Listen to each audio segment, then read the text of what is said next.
Hello everybody, just a quick video to let you know that starting today Canva has increased the page numbers you can add to the design. It has been increased from 100 to 150. If you still do not have this feature, give it a day. It's slowly releasing to everybody. So basically until the end of the week or maybe next week, everybody will have opportunity to add more than 100 pages to their design. It will be 150. So 150 is the new limit. They increased it by 50.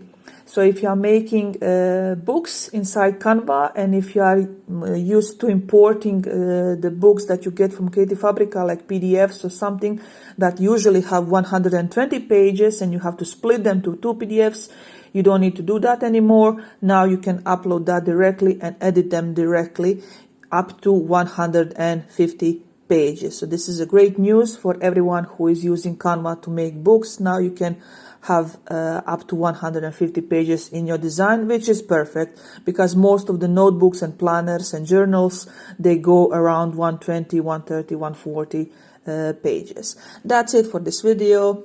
Let me know what you think about this. Let me know, do you have this option already? I believe it is released for everybody. Bye.